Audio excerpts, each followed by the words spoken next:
All right, ladies and gentlemen, welcome back to another episode of the Mainly Hoops podcast. If you've been enjoying our content, please make sure to like and subscribe. We appreciate all your support. We've got a good one in New York, or South Stores, as some people like to call it, UConn and Florida. Marcus, what are your initial thoughts on this matchup? Yeah, I mean, this is a really big early season, or I guess we're now into week 6, but a really big game. Florida really sort of searching for that first big time win, right? I mean, they opened the season with their loss to Arizona and just lost to Duke last week. They have one other loss on their schedule against TCU. They're looking for this is going to be a top 5 win. If they can pull it off against UConn, it's not going to be an easy task against a UConn team that, went to Allen Fieldhouse last week and won without Tarris Reed. Their only blemish on their schedule is a loss to Arizona, again, also without Tarris Reed in that game. This is not going to be an easy one, especially with UConn's impressive offensive execution. I don't even know if impressive does it justice, but Florida, as we've talked about, has a lot of things to figure out still. I think there are a lot of advantages that UConn does have in this game, but there are also some things that Florida can take advantage of to ultimately come away with a win here. Cody, what are your thoughts on this matchup? Yeah, I mean, I would echo a lot of similar thoughts there. Like Florida looking for their first marquee win of the year. I mean, a couple wins over Florida State and Miami are fine, and those are definitely needle movers when it comes to Selection Sunday. But they're definitely going to want this one bad, and they've showed signs of improvement, particularly in that game at Duke where they came all the way back. I believe they took the lead at one point mid-second half, right? I believe so. They're definitely showing signs of life. Obviously, it's hard to go beat a top 5 team on the road, and especially at Cameron Indoor. So this is a team that can compete with anybody in the country. I'm interested to see what the rotations look like in this game, or just the types of lineups that they throw out there against a UConn team that are going to get these bigs moving around in space, getting them to run off screens consistently. Chasing Karaban around is going to turn into a long night for whether that's Alex Condon or Tommy Haug. Obviously Haug, I think, is the better option there. But if he's going to play the 3, Condon's not going to slide down and cover even a quicker guard there. So Condon's going to have to show me something on the perimeter, particularly against one of the best off-ball shooters in the country, and Alex Karaban. So I am interested to see how often can they throw out 3 big lineups. And then for UConn, I just want to see this team at full strength and in their final form with Tarris Reed in the mix. Because again, he's an extremely important player. If he's able to go here, Eric Riba's been good. Like we've mentioned, he's been more than at least I expected coming into the season. I didn't think he was going to be I thought he was going to be serviceable, but he's been far more than serviceable so far, at least during this run that Tarris Reed has been out. So, but I kind of need to see the offense come together completely. They haven't shot the ball extremely well, but I do think they're in a decent spot. Like I mentioned, running these Florida bigs off screens is going to be huge. And I also want to see if this UConn defense can perform again against another really good offense. They've had success against Illinois. They did a good job against Arizona. Arizona ultimately just kind of punked them on the glass. And that's obviously an area of concern here, particularly if Tarris Reed doesn't go, since he did miss that game as well. But I want to see if this UConn defense is truly for real, and if it's truly a top, or can be a top 5 unit in the country. Marcus, what are Florida's keys to the game to come out of New York with a win over UConn, their first big win really of the season? Yeah, I think it really starts with sort of dictating the pace a little bit. I mean, we saw last year in that tournament game, I believe I've touched on it in other episodes as well, but that UConn team was certainly a lot different than this year, but it was inferior to that Florida team, and they really controlled the pace and executed in the half court at a high level. And that 8-point lead that UConn had really felt sort of insurmountable at times in the second half. So I think it's really important that I think Florida needs to sort of punch first and really push the tempo, push the pace early. They want to play faster, get out in transition. I think it's going to be really important in this game in particular to do that first, because, if you get into a half court battle against this UConn team, especially with the way that Florida has been shooting it, up to this point, they're, in the bottom 20 in the country in 3-point percentage.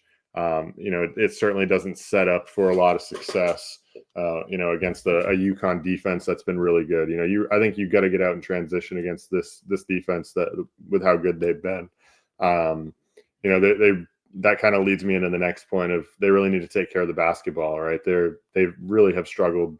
They're 245th in turnover rate on the offensive end up to this point. UConn's defense has turned teams over, at a pretty high clip, 60th in turnover rate defense. Got to take care of the basketball, and then, winning the extras like we've always talked about with Florida with this dominant front court. Can you get on the offensive glass? It would be a lot easier if Tarris Reed doesn't play in this game. We'll have to see. Like you said, it's kind of a mystery. I think what's going to happen with him. It's like every game you can guess. It's basically a coin flip. But with him in the lineup, in particular, UConn's been really good on the defensive glass. I think that it's a little bit more gettable if he's out, of course.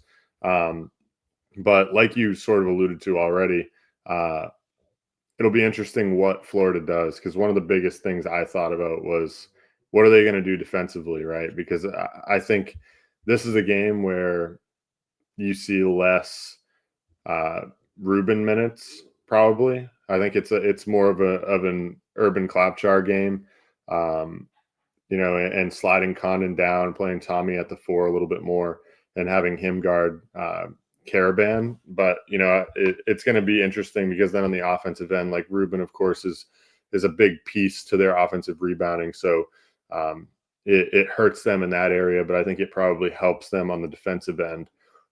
So it'll be interesting. I think they will have to play some smaller lineups to have success here. And then the final thing I think is kind of goes without saying, and I already mentioned it, is, they're shooting. They just need to make some shots, right? They need to get some of these guys going. Like right now, Klapchar is the only guy shooting above 32% that really plays any minutes. He's 36.7. Next closest is Tommy Haug at 31.8. It's been a dreadful start to Xaivian Lee, and I know they're expecting a lot out of him, especially considering the investment they made in him through the portal. So he's got to start to do something here. They're going to maybe have to make some difficult decisions. Because Urban has played quite a bit better, I would say, up to this point, and in less minutes, he's averaging more points, shooting it better.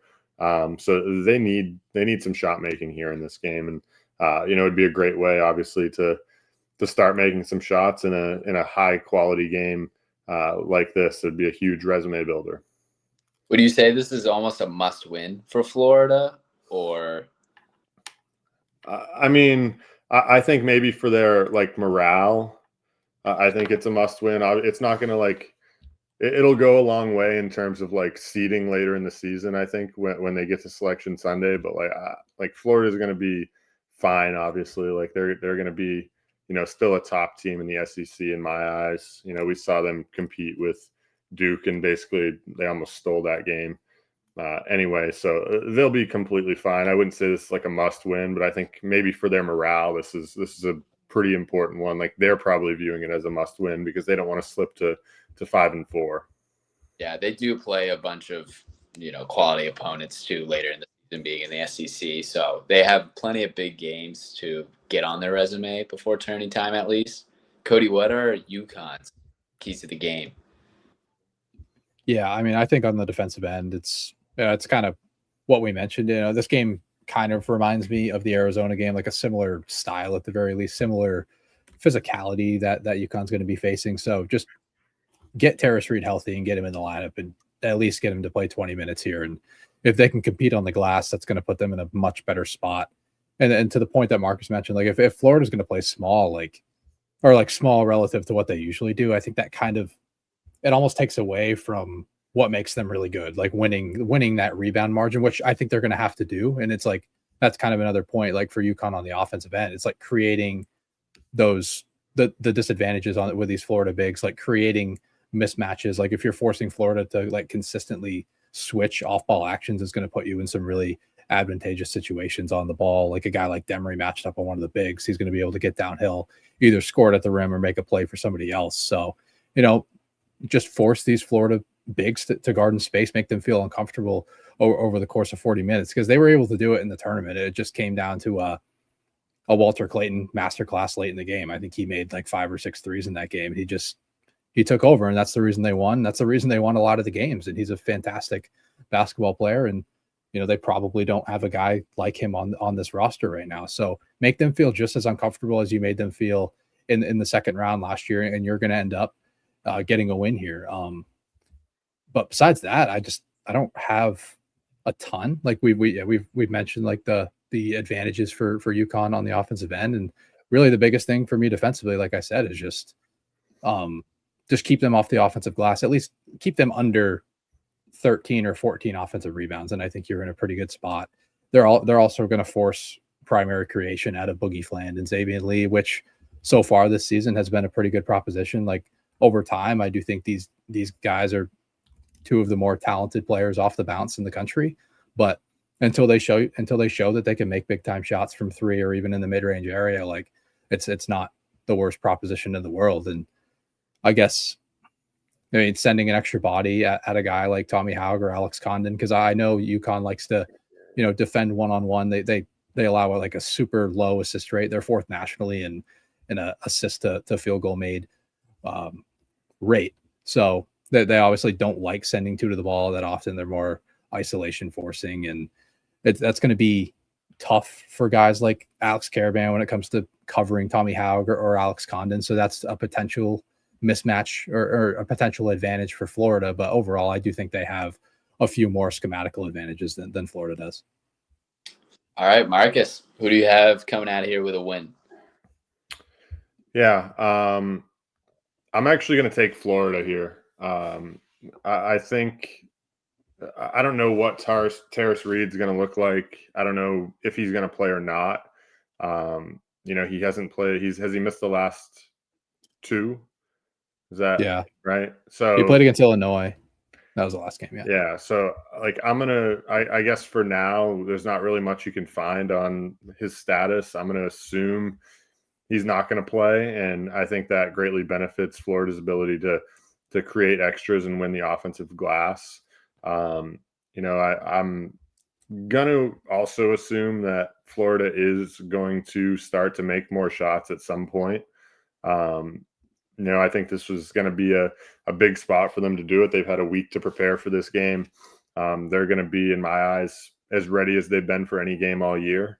So, I look for them to come up here to New York and win a very close game. I'm going to say they pull this one out by 4. We'll say they win 77-73.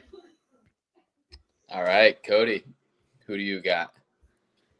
Yeah, I'm on UConn here. I'm kind of on the other side of like the injury stuff with Reed. Obviously, it's all like speculation, but I do think he was sitting out these last couple games just as, I guess precautionary. I know you don't want to sit out a guy on the road against Kansas for precautionary reasons. Like you want him to play that game, but ultimately they want him to get to 100%. And he's had 2 weeks off now since then, since that game against Illinois. I think he'll end up going, and he's going to be key in this game for keeping Florida off the glass to an extent. So yeah, I like UConn here. I like for all the other reasons I mentioned. I think UConn will probably control pace, and they like to play a little slower. They like to prevent transition. So I could see it being a little bit lower scoring. So I'll take UConn to win by 8. I'll say 74 to 66.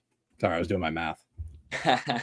I'm taking UConn as well. I have it in the same ballpark as you guys. I have UConn by 4, though, a little closer margin. But 75-71 UConn. Anything else to add here? All good. Nothing. All right, wrap it up here. As always, thank you for listening to the Mainly Hoops podcast.